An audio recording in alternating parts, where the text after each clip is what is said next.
प्रेस्तान में एक अजीब बात थी। सब परियों के लंबे लंबे चमकते बाल थे, लेकिन उनकी मुलका के सर पर एक भी बाल नहीं था। वो बचपन से ही गंजी थी। यही वजह थी कि वो अक्सर आईने से दूर रहती और दूसरों की खुशी देखकर चुप हो जाती।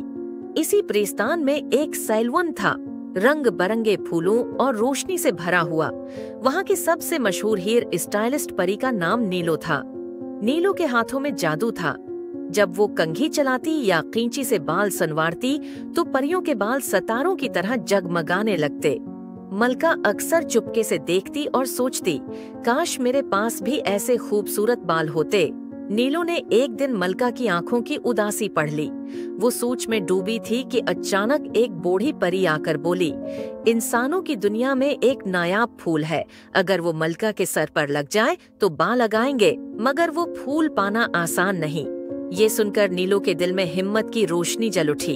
वो फौरन मलका के पास गई और कहा, मलका जी, मैं आपके लिए वो फूल लेकर आऊंगी।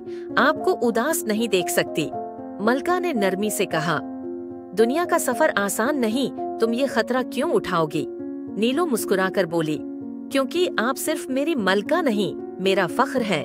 यूं नीलो अपनी जादुई कंघी, कैंची और बेग के साथ इंसानों की दुनिया रवाना हुई। रास्ता अंधेरा और मुश्किल था। कभी घने जंगल का खौफ, कभी पहाड़ों की सख्त हवाएं और कभी दरिया की गर्ज। मगर हर बार नीलो ने अपने दिल को यही कहा, मैं अपनी मुल्का को खुश जरूर देखूंगी। आखिरकार दिनों की तलाश के बाद वो एक पहाड़ की चोटी पर पहुंची।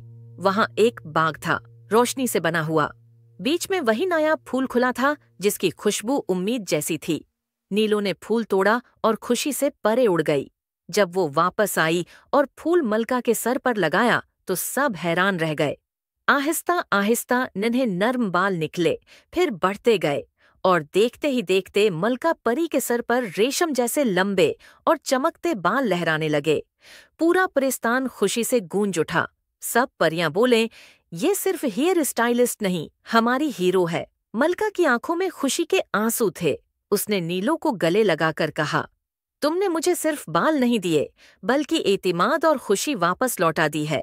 आज से तुम सिर्फ नीलो नहीं, हमारी जादुई नीलो हो। मजीद अच्छी कहानियां सुनना चाहते हैं तो चैनल को सब्सक्राइब करें।